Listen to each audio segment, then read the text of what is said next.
പകലുമെൻ്റെ സർവസ്വവും മുൻപിലണച്ചു കുമ്പിടുന്നു. പരിശുദ്ധ പരമ ദിവ്യകാരുണ്യത്തിന് എന്നേരവും ആരാധനയും സ്തുതിയും പുകഴ്ചയും ഉണ്ടായിരിക്കട്ടെ. ദൈവസന്നിധിയിൽ എഴുന്നേറ്റ് നിൽക്കാം. ദൈവത്തിൻ്റെ കരുണ ധ്യാനിച്ച് ആ കരുണയ്ക്ക് വേണ്ടി നമ്മൾ പ്രാർത്ഥിക്കുന്ന സ്വർഗീയ നിമിഷങ്ങളാണ്. ദിവ്യകാരുണ്യം നമ്മുടെ മുമ്പിൽ എഴുന്നള്ളിയിരിക്കുന്നു. ദൈവം നമ്മുടെ കൂടെയുണ്ട്. ദൈവത്തിൻ്റെ കരുണയുടെ മുഖമാണ് വിശുദ്ധ കുർബാനയിൽ നമ്മൾ കാണുന്നത്. ഈ വലിയ ഭാഗ്യത്തിലേക്ക് ദൈവം നമ്മെ ഒരുമിച്ച് കൂട്ടിയതിന് നന്ദി പറയാം.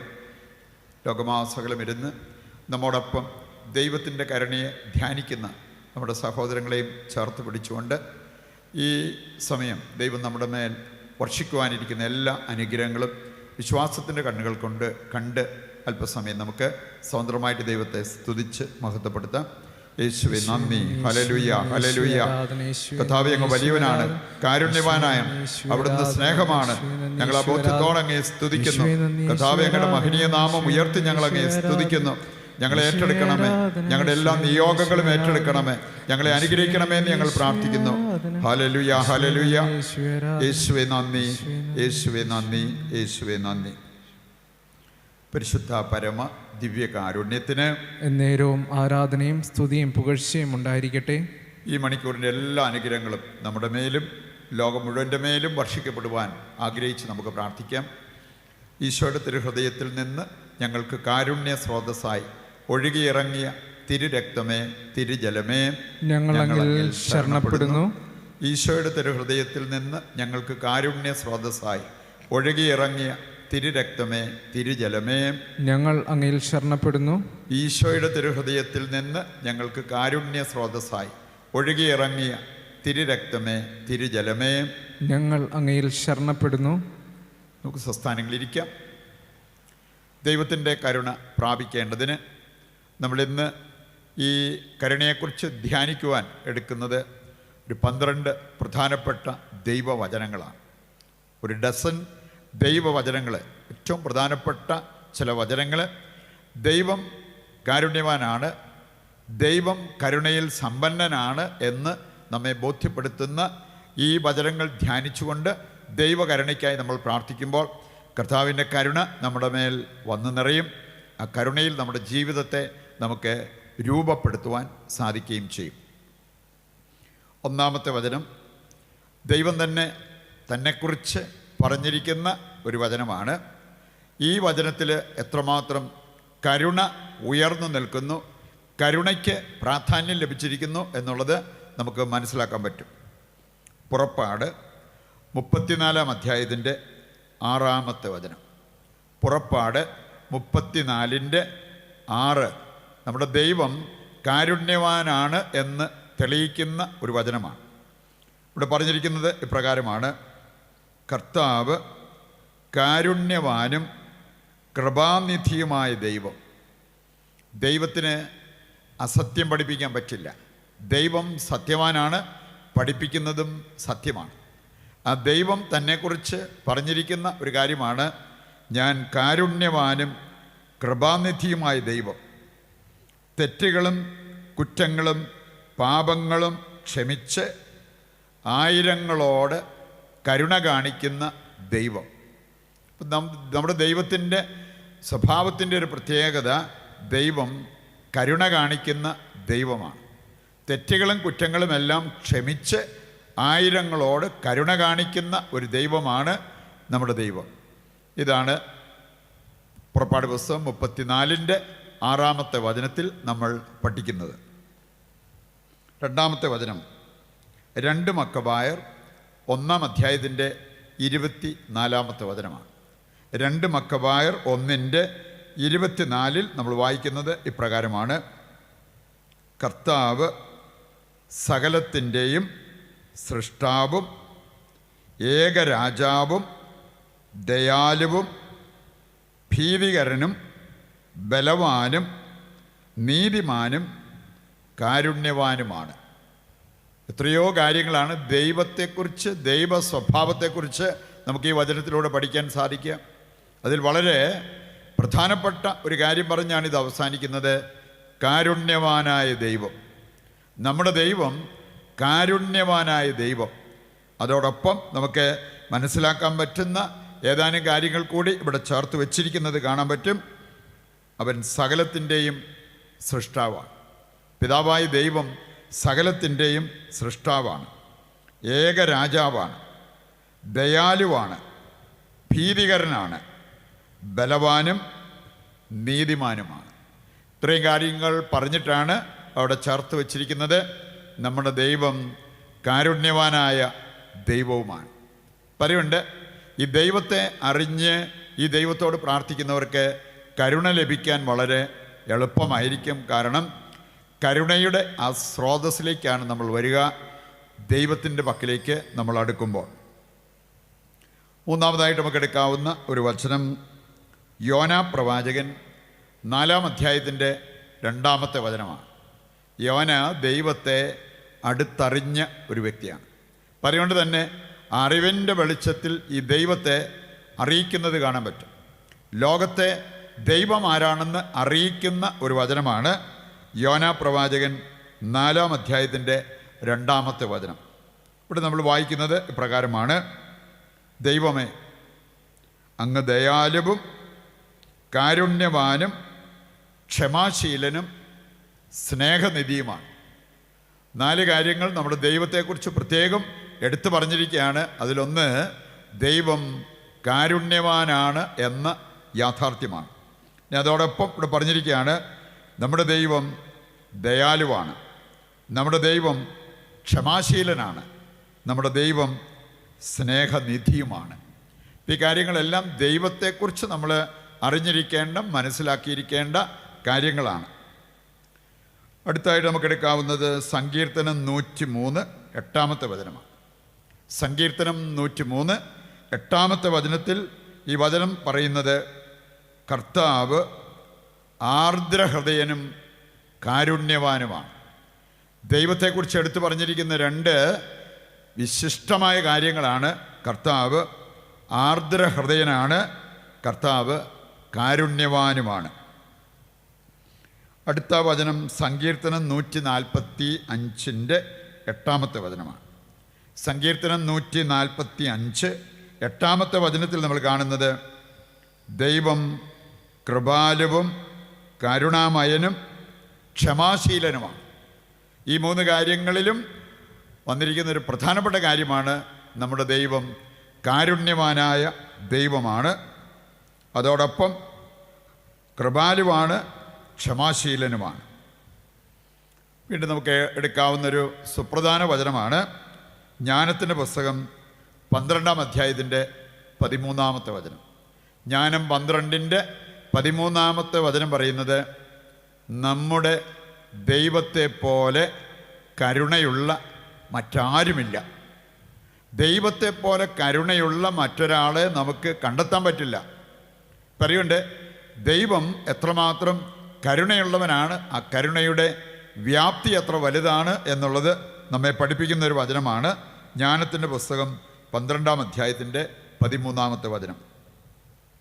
മറ്റൊരു വചനം 2 ദിനവൃത്താന്തം 36-ന്റെ 15-ആണ്. 2 ദിനവൃത്താന്തം 36-ാം അധ്യായത്തിൻ്റെ 15-ാമത്തെ വചനത്തിൽ നമ്മൾ വായിക്കുന്നത് ഇങ്ങനെയാണ്: ദൈവം തൻ്റെ ജനത്തോട് കരുണ തോന്നി നിരന്തരം അവർക്ക് വേണ്ടി ദൂതന്മാരെ അയച്ചുകൊണ്ടിരുന്നു. അവർ പ്രവൃത്തി ദൈവകരുണയുടെ ഒരു സൂചനയാണ്. ദൈവം തൻ്റെ ജനത്തെ കരുതുന്നതിൻ്റെ ഒരു അടയാളമായിട്ടാണ് സമയാസമയങ്ങളിൽ ദൂതന്മാരെ പോലും അവർക്കായി അയച്ചുകൊണ്ടിരുന്നു. ദൈവ സ്വഭാവം മനസ്സിലാക്കാൻ നമ്മെ സഹായിക്കുന്ന ഒരു വചനമായിട്ട് നമുക്കിതിനെ കാണാൻ പറ്റും. യെശയ്യായുടെ പുസ്തകം 54-ന്റെ 10-ാമത്തെ വചനം.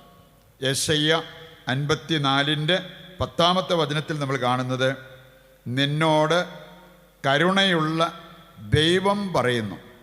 ദൈവം കരുണയുള്ളവനാണെന്ന് എടുത്തു പറയുന്ന ഒരു വചനമാണ് ഈ വചനഭാഗം. യെശയ്യ 54-ന്റെ 10-ാമത്തെ വചനം തുടർന്ന് വായിച്ചാൽ അവിടെ പറഞ്ഞിട്ടുണ്ട്: മലകൾ അകന്നു പോയേക്കാം, കുന്നുകൾ നിരത്തപ്പെട്ടേക്കാം, പക്ഷേ എൻ്റെ അചഞ്ചലമായ സ്നേഹം ഒരിക്കലും നിന്നെ വിട്ടുപിരിയത്തില്ല. ആരെല്ലാം നമ്മളെ വിട്ടുപിരിഞ്ഞാലും ദൈവം നമ്മെ വിട്ടുപിരിയത്തില്ല. എന്തെല്ലാം നമ്മുടെ ജീവിതത്തിൽ നിന്ന് കൈവിട്ടു പോയാലും ദൈവത്തിൻ്റെ സ്നേഹം നമ്മെ വിട്ടുപിരിയാതെ നമ്മുടെ കൂടെ നിൽക്കും എന്നുള്ള ആ വാഗ്ദാനമാണ് യെശയ്യാ 54-ന്റെ 10-ാമത്തെ വചനത്തിൽ നമുക്ക് ലഭിക്കുക. അടുത്ത വചനം സങ്കീർത്തനം 36 5 മുതൽ 7 വരെയുള്ള വചനഭാഗമാണ്. സങ്കീർത്തനം 36 5 മുതൽ 7 വരെയുള്ള വചനഭാഗം വായിക്കുമ്പോൾ അവിടെ നമ്മൾ കാണുന്നത് ദൈവത്തിൻ്റെ കാരുണ്യം ആകാശത്തോളം ഉയർന്നതും അമൂല്യവുമാണ്. ദൈവത്തിൻ്റെ കാരുണ്യം. ഇപ്പം ദൈവം ആരാണ്, ദൈവ സ്വഭാവം എന്താണ് എന്ന് ഈ വചനഭാഗത്തിലൂടെ നമുക്ക് മനസ്സിലാക്കാൻ സാധിക്കും. ആകാശത്തോളം ഉയർന്നു നിൽക്കുന്നതാണ് ദൈവത്തിൻ്റെ കാരുണ്യം. അതുപോലെ തന്നെ അമൂല്യമായ ഒന്നാണ് ദൈവത്തിൻ്റെ കാരുണ്യം. പുറപ്പാട് പുസ്തകം 20-ാം അധ്യായത്തിൻ്റെ 6-ാമത്തെ വചനം വായിച്ചാൽ, പുറപ്പാട് 20-ാം അധ്യായത്തിൻ്റെ 6-ാമത്തെ വചനം, അതാണ് 10-ാമത്തെ വചനമായിട്ട് നമുക്ക് എടുക്കാൻ പറ്റുക. ഇവിടെ നമ്മൾ കാണുന്നത് ദൈവത്തിൻ്റെ കൽപ്പനകൾ പാലിക്കുന്നവരോട് 1000 തലമുറ വരെ അവിടുന്ന് കരുണ കാണിക്കുന്നു. കൽപ്പനകൾ പാലിച്ച് ജീവിക്കുന്നവർക്ക് ദൈവം വാഗ്ദാനം ചെയ്തിരിക്കുന്നൊരു കാര്യം, നീ മാത്രമല്ല, നിൻ്റെ സന്തതികൾ മാത്രമല്ല, 1000 തലമുറ വരെ ദൈവം അവരോട് കരുണ കാണിക്കും എന്നാണ് പറഞ്ഞിരിക്കുന്നത്. അപ്പോൾ ദൈവത്തിൻ്റെ സ്വഭാവം കരുണയാണ്. ദൈവം കരുണയിൽ സമ്പന്നനാണ് എന്നുള്ളത് ഇവിടെ നമുക്ക് തിരിച്ചറിയാൻ പറ്റും. 11-ാമത്തെ വചനമാണ് പ്രഭാഷകൻ 5-ാം അധ്യായത്തിൻ്റെ 6-ാമത്തെ വചനത്തിൽ നമ്മൾ കാണുന്നത്. പ്രഭാഷകൻ 5:6 നമ്മൾ വായിക്കുന്നത് ഇങ്ങനെയാണ്: ദൈവത്തിൻ്റെ കാരുണ്യം നിസ്സീമമാണ്. നിസ്സീമമായ കാരുണ്യമാണ് ദൈവത്തിൻ്റെ കാരുണ്യം എന്ന് ഈ വചനം നമ്മെ ഓർമ്മിപ്പിക്കാം. 12-ാമത്തെ വചനമാണ് യെശയ്യാ 54-ന്റെ 7-ാമത്തെ വചനം. യെശയ്യാ 54 7-ാമത്തെ വചനത്തിൽ നമ്മൾ വായിക്കുന്നത്: നിമിഷ നേരത്തേക്ക് ഞാൻ നിന്നെ ഉപേക്ഷിച്ചു, മഹാകരുണയോടെ നിന്നെ ഞാൻ തിരിച്ചു വിളിക്കും. ഇസ്രായേൽ ജനത്തിൻ്റെ പാപത്തിന് ഒരു നിമിഷം ദൈവം അവരെ കൈവിടുന്ന രംഗങ്ങളൊക്കെ കാണാൻ പറ്റും. ഇവിടെ പറഞ്ഞിരിക്കുകയാണ്, നിമിഷ നേരത്തേക്ക് ഞാൻ നിന്നെ ഉപേക്ഷിച്ചു, എന്നാൽ മഹാകരുണയോടെ നിന്നെ ഞാൻ തിരിച്ചു വിളിക്കും. പ്രിയപ്പെട്ടവരെ, ഈ 12 വചനങ്ങൾ ദൈവ കരുണ നമ്മെ പഠിപ്പിക്കുന്ന വചനങ്ങളായിട്ട് നമ്മൾ കാണണം. ഈ വചനങ്ങളിലൂടെ നമ്മുടെ ദൈവത്തെ അറിഞ്ഞ് നമ്മുടെ ദൈവം കാരുണ്യവാനായ ദൈവമാണെന്ന് മനസ്സിലാക്കിക്കൊണ്ട് ഈ കരുണയ്ക്ക് വേണ്ടി പ്രാർത്ഥിച്ചാൽ ആ കരുണ നമുക്ക് ലഭിക്കും. ഇതോടൊപ്പം നമുക്ക് മനസ്സിലാക്കാൻ സാധിക്കും, ദൈവത്തിൻ്റെ സ്വഭാവത്തെക്കുറിച്ച് ചിന്തിക്കുമ്പോൾ നമ്മൾ അറിഞ്ഞിരിക്കണം, ദൈവം നമുക്ക് ചിലപ്പോൾ ശിക്ഷ അനുവദിച്ചേക്കാം. കാരണം ദൈവം നീതിമാനായ ദൈവമാണ്, എന്നാൽ കാരുണ്യവാനും. പക്ഷെ നമ്മൾ കാണുന്നുണ്ട്, എസ്ര 9:13 വായിച്ചാൽ അവിടെ ഇസ്രായേൽ ജനം വിളിച്ചു പറയുന്നൊരു കാര്യമുണ്ട്: ഞങ്ങൾ അർഹിക്കുന്നതിനേക്കാൾ ചെറുതാണ് അവിടുന്ന് ഞങ്ങൾക്ക് നൽകിയ ശിക്ഷ. അപ്പം അകാരണമായിട്ട് ദൈവം നമ്മളെ ശിക്ഷിച്ചു എന്ന് പറയുന്നതിനേക്കാൾ ദൈവം നമുക്കൊരു ശിക്ഷ അനുവദിച്ചാലും അത് നമ്മൾ അർഹിക്കുന്നതിനേക്കാൾ ചെറുതാണ് എന്ന കാര്യം നമ്മൾ തിരിച്ചറിയണം. ശിക്ഷണത്തെക്കുറിച്ച് പറഞ്ഞിട്ടുണ്ട്. അത് യൂദിത്തിൻ്റെ പുസ്തകം 8:27 വായിച്ചാൽ, പിതാവായ ദൈവം നമുക്ക് ചില വെട്ടിയൊരുക്കുന്ന അനുഭവം തന്നാൽ അതൊരു ശിക്ഷണം, നമ്മോടുള്ള സ്നേഹത്തെ പ്രതി കർത്താവ് നൽകുന്ന ശിക്ഷണമായിട്ട് നമ്മളതിനെ കാണണം എന്ന് ദൈവവചനം നമ്മെ ഓർമ്മിപ്പിക്കുക. 3-ാമത്തേതാണ് ശുദ്ധീകരണത്തിൻ്റെ ഭാഗമായി ദൈവം നമ്മെ ചില സഹനങ്ങളിലൂടെ നയിച്ചേക്കാം. പ്രഭാഷകൻ 2:5 നമ്മൾ കാണുന്നത്, സ്വർണം അഗ്നിയിൽ ശുദ്ധീകരിക്കപ്പെടുന്നത് പോലെ സഹനത്തിൻ്റെ തീച്ചൂളയിൽ കർത്താവിന് സ്വീകാര്യരായവർ ശുദ്ധീകരിക്കപ്പെടുന്നു. അത് ദൈവം നമ്മെ തിരസ്കരിച്ചതിൻ്റെ, ദൈവം നമ്മെ സ്നേഹിക്കാത്തതിൻ്റെ ഒരടയാളമായിട്ട് ഒരിക്കലും നമ്മൾ കാണരുത്. ഏതാനും നിമിഷങ്ങൾ ദൈവത്തിൻ്റെ കരുണയ്ക്കായി നമുക്ക് വ്യക്തിപരമായി പ്രാർത്ഥിക്കാം. നമ്മുടെ പ്രാർത്ഥനകൾ ചോദിച്ചിട്ടുള്ളവരും നാം പ്രാർത്ഥിക്കാൻ കടപ്പെട്ടിരിക്കുന്നവരുമായ ഏതാനും വ്യക്തികളെ ദൈവകരങ്ങളിൽ സമർപ്പിക്കാം. മറ്റെല്ലാ പ്രാർത്ഥനാ നിയോഗങ്ങളും സ്വർഗത്തിലേക്ക് നമുക്ക് ഉയർത്താം. ദൈവത്തിൻ്റെ കരുണയെ ധ്യാനിച്ചവരാണ് നമ്മൾ. ആ ദൈവത്തോട് നമ്മളിനി പ്രാർത്ഥിക്കുമ്പോൾ പ്രത്യേകിച്ച് ദിവ്യകാരുണ്യത്തിൻ്റെ ആശീർവാദത്തിലൂടെ ദൈവം നമ്മുടെ മേലും നമ്മുടെ കുടുംബത്തിൻ്റെ മേലും വലിയ കരുണ വർഷിക്കുമെന്നുള്ള ബോധ്യത്തോടെ അവിടുത്തെ സ്തുതിച്ച് മഹത്വപ്പെടുത്തി ഈ ആശീർവാദം നമുക്കിപ്പോൾ സ്വീകരിക്കുകയും ചെയ്യാം. യേശുവേ നന്ദി, ഹല്ലേലൂയ, ഹല്ലേലൂയ. യേശുവേ ആരാധന, യേശുവേ ആരാധന. യേശുവേ നന്ദി, യേശുവേ നന്ദി. ഹല്ലേലൂയ, യേശുവേ നന്ദി, യേശുവേ നന്ദി, യേശുവേ ആരാധന, യേശുവേ നന്ദി, യേശുവേ ആരാധന. യേശുവേ നന്ദി, യേശുവേ നന്ദി, യേശുവേ നന്ദി, യേശുവേ ആരാധന, യേശുവേ നന്ദി, യേശുവേ ആരാധന. യേശുവേ നന്ദി, യേശുവേ ആരാധന, യേശുവേ നന്ദി, യേശുവേ ആരാധന.